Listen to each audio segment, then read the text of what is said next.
Hey, what's up everybody? Chris Denny with Simple Sluice Prospecting Equipment. Today, me and my buddy Tom are at the river. This is our, I'll call it the usual spot. It's the place that he showed me last time. And I actually haven't been prospecting since the last time I went with him. So it's been a little bit, but we're, we're here. I'm going to flip you around. And the water's up quite a bit from where it was last time.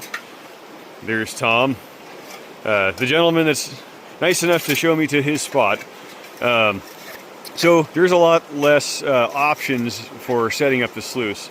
And to some of you, you might look at this and say, yeah, there's quite a few options there, but they're pretty limited, especially taking into account how far you want to carry your bucket of classified material. These rocks get really slippery, and it's just not worth chancing things to get the ultimate sluice box setup. But I'll show you. So I'm running my 8x30. This is that prototype sluice box that I just refuse to give up on because it's just too darn good. With the micro and Cape D combo mat, and of course we had the weight plate on there, which has been wonderful. And I just wanted to throw something out here. Tom is the guy that came up with the idea of the weight plate. So if you have one and you like it or you want one, you can thank Tom. I hope you love it. Yep. So Tom is using a 6x24 with a leg kit, and so you can see his weight plate. It's more of a rock box, I guess you could call it. Yeah, he did a really good job. You can tell he's got some fabrication skills. He ditched the aluminum legs for steel tube, which is a pretty good idea. It's actually lighter weight than the aluminum. But yeah, he's running a 6x24 with a combo mat, and we're going to get busy here. I don't know how much filming I'm going to do, but I'll try to get enough in. Hope all's well. Catch you in a bit.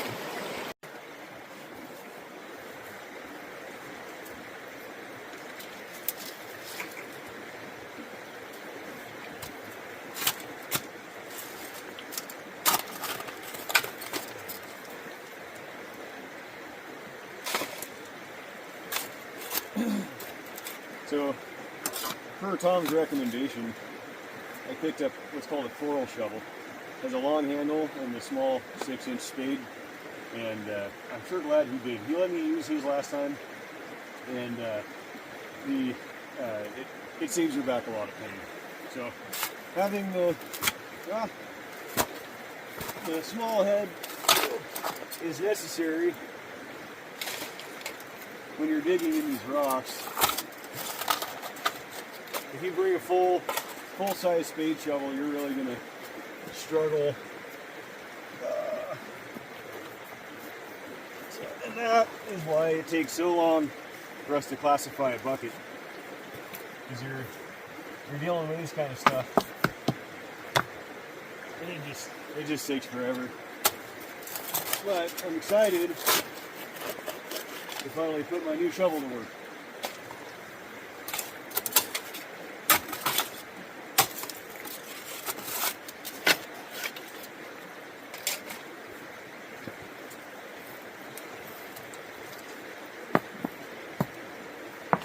So I'm digging right behind, so this is the inside bend of a river.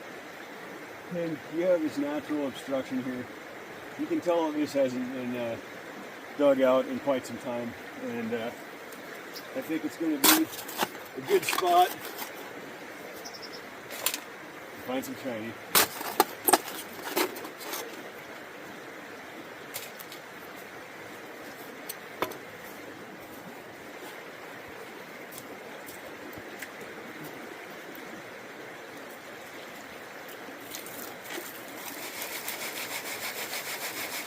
And by the way, the water's really cold today.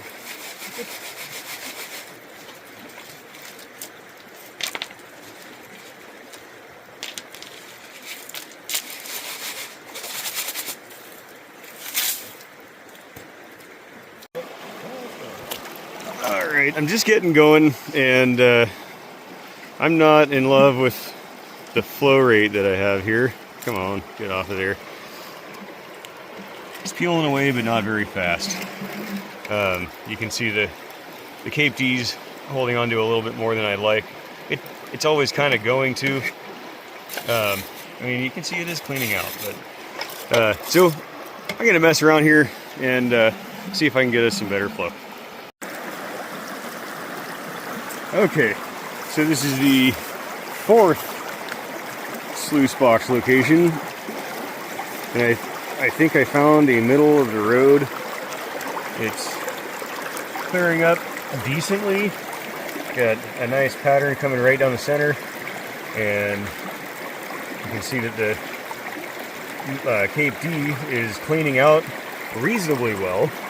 So I'm gonna stick with this because at a certain point, like I said, yeah, you just spend the whole time messing with your sluice box.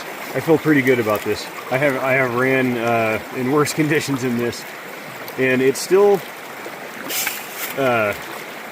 quicker than panning, even running not with your optimal setup, I guess, unless you're the Glacial Gold Hunter and you can speed pan a million pans in a week. That dude's impressive. Alright guys, so we're not at a cleanup yet, but I just wanted to bring you back to show you some of the specs that I'm finding in here. So you can see 1, 2, 3, 4, 5, 6, 7 specs right there in the indicator mat. There, I think that there's actually more. So like I said, they're not quite as big as last time we were here, but there is a decent spec count. So I think that this is going to be a pretty decent day for us. Alright guys, so that is 2 buckets filled about 2/3 of the way. So not a ton of material, which is just fine. But for those that are worried, these mats do hold on to black sand.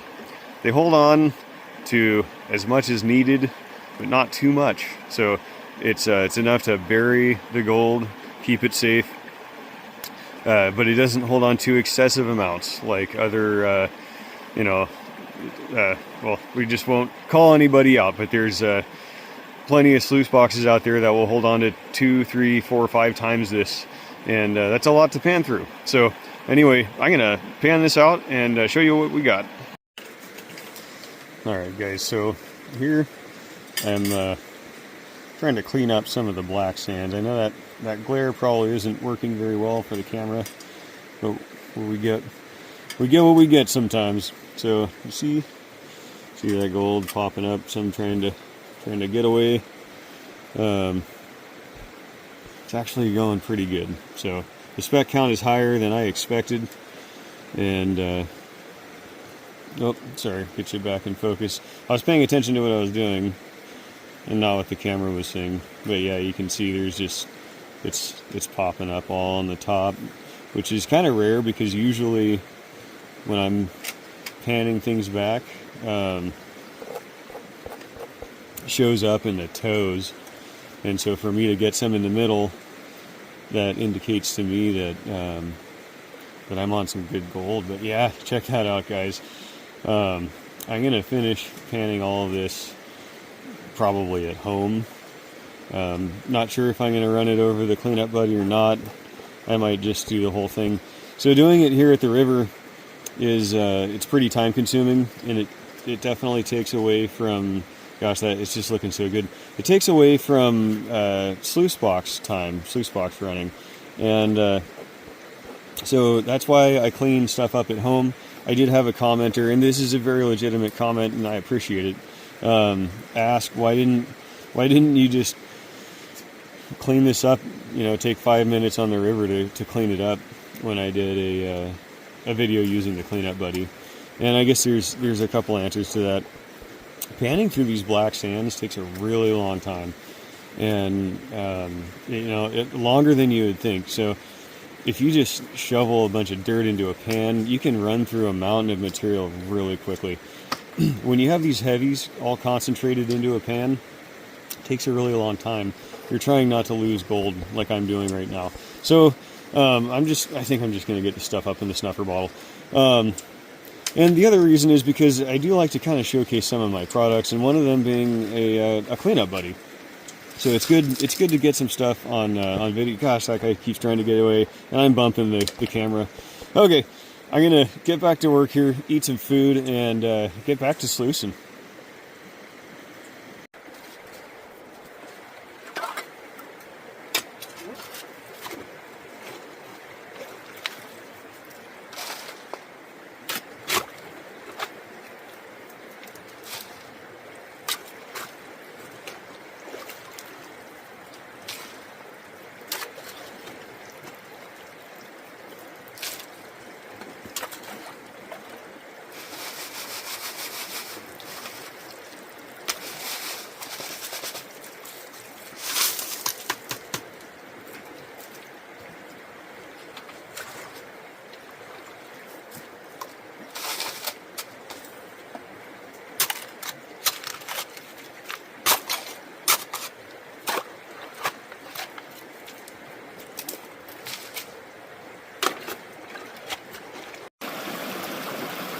Alright, so we are on bucket number 3. This one was about a half a bucket, and I'm probably 10 scoops into it, and just wanted to give you some quick color here. There's at least 5 or 6 nice little specks in there. So this bucket's looking pretty good too, and we're just getting going. Well, we just finished bucket number 5, and I'm about to go classify number 6. I just wanted to give you guys a shot how beautiful this is. What a great place to spend a day, huh? I also wanted to show you something else pretty neat. Look at all those gold specks in there. What a beautiful thing. The gift that keeps on giving. Oh, sorry. Probably made you sick there. Beautiful day.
Alright, so we're to that stage again. We're gonna try to bring this back. There's, I don't know if you guys can see that. There is a piece of gold right there in the toe, and I haven't even started panning back yet. So, an anomaly? Maybe. Maybe I just did a poor job of panning.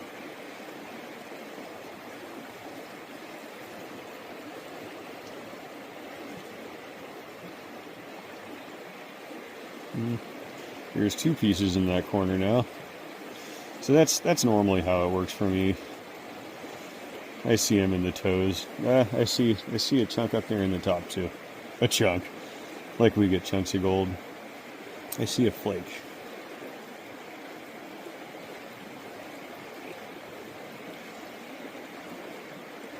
Seeing some smaller chunks over on that side.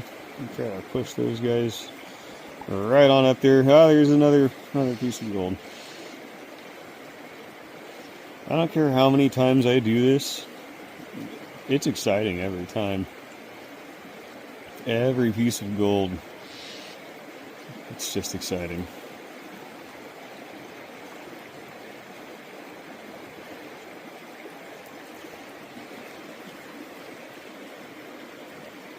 Okay. I'm gonna keep washing this back, getting it all cleaned up. And well, let's see. Can you guys see all those specks? Here, let's zoom in. We're not anywhere near done here, and we got quite a few showing up. So I'm gonna clean this up and bring it back. Okay, well, I had to bring it back because it was just getting so darn good. Look at that. Now keep in mind, if you're new to this channel, all this gold is super flat where we go. We don't get chunky gold here. Flood gold, I don't know exactly where it comes from, but it is local to the area, not glacial gold.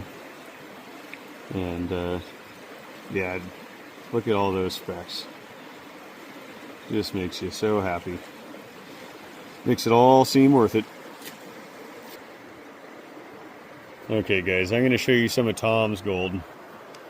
Look at that. Bring that a little closer, I can't zoom in. Yeah, there's some nice looking pieces there. Yeah, looking good.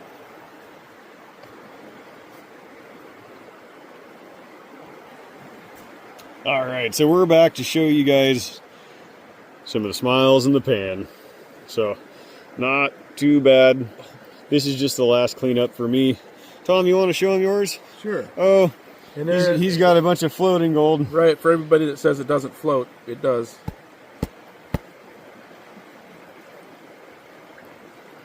But he's got a pretty good smile going on there. Good, I did have. Good job, Tom. Thank you. So just a little reminder to everybody. Be like Tom. Be like me. Fill in your holes. Try to make it look like you weren't here. And we'll make it so that we get to do this for generations to come. So I will do a final snuffer dump when I get home. Bring you back. All right, so we made it back to the shop. That was a wonderful day on the river with Tom. Found some good gold. Had a really good time, and everything went as expected. Yeah, it was just great. So before I get to the snuffer dump here, I wanted to show you guys something new, fun, and exciting, and that is the new addition to the Sluice lineup. This is the 6x32 with a 3-section combo mat from Prospector's Dream, the Dream mat. You have the micro, the Cape D, and the mini. What a cool little box. So that mat is 22.5 inches long. I decided to put it on a 32-inch chassis because I like having that additional room, this extra apron to dump material on. And yeah, so any of my Sluice boxes that are over well, the 6x24, they all get the standard carrying handle. And this Sluice is nice and balanced. It weighs 4 pounds. It's a piece of cake to carry. I'm excited about this because it's a great middle of the road for somebody that, well, they don't want to move up to an 8-inch Sluice box, or whether that's for price or versus carrying purposes or whatever. You have quite a bit more safety built into this as far as gold migration goes, obviously with a longer mat. So it's a great middle of the road. It's lightweight, strong. You have the carrying handle. You have the indicator mat. So I just have to throw that in there. So I made 2 of them just to see kind of, how that would go. And right away, I got a sale. So one more thing I want to throw out here is that I made some changes to my website, and I included, if let's just say that you put a sluice box in your cart, you will get $2 off on a snuffer bottle, and you'll get $2 off on a weight plate, and I want to say you get like $6 off on a leg kit.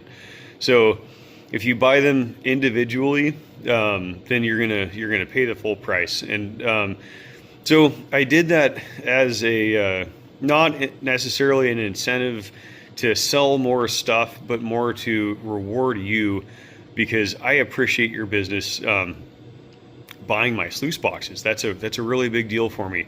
I don't make very much money on the small stuff, and I'm probably not going to put a ton of accessories on my website. It just isn't something that I really care to do. I kind of want to stick to sluice boxes, but weight plates, snuffer bottles, leg kits, things like that, I think they're necessary. They're easy for me to package with the sluice box when you make that purchase. So anyway, I wanted to reward my customers for, if you purchase a sluice box from me, thank you. I'll give you a few bucks off on some items.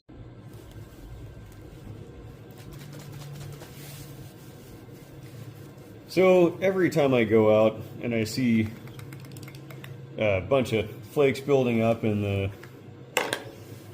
indicator mat, I'm always thinking, well, this time I did better than last time. This time I did better than last time. And a lot of times I'm right, sometimes I'm not. This time I kind of feel like I did. And I'm just seeing more gold than I usually do.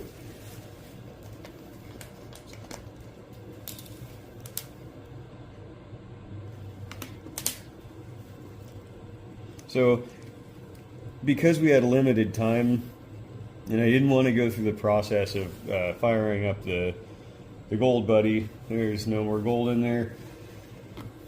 I did end up snuffering up some black sand. So I don't know how well you guys can see. Oh, you can see it pretty darn good. You can see it better than I thought that you could.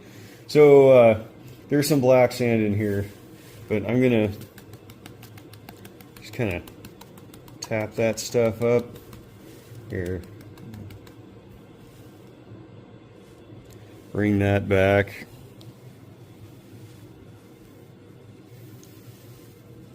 That is not bad. The camera doesn't seem to really want to focus on the gold, and that's pretty typical. I'm using a cell phone, but that's a darn nice smile. Now keep in mind this is an 8-inch pan, I think, so of course the smile is going to look quite a bit bigger because it's a tiny pan. I'm going to go ahead and clean this up and bring you guys right back. Alright, so I got it cleaned up. That didn't take long at all. I probably should have just done it on camera, but would you look at that? That is a nice fine smile. So there's fingertip for scale, but I got it down to just a few little specks of black sand. So I'm going to call that good enough. Yeah, wow. So that's a good day. I'm going to dry this up and get it on a scale. All right, so we got it in the paper. Hope you guys can see that well. So we're going to tear out the dish, zero it out. Ooh, we're at 44 milligrams. That is so much more than I thought we were going to have. That is just awesome. I think that's probably one of my better days prospecting here in Western Washington. I'm sorry, 60 milligrams. Oh my goodness. Well, you guys see it. Yeah, that's a good day. So I'm going to get this put in the vial, and it will go into my collection. Thanks a lot for watching, guys. I appreciate you very much. God bless you. Take good care, and we'll catch you on the next video.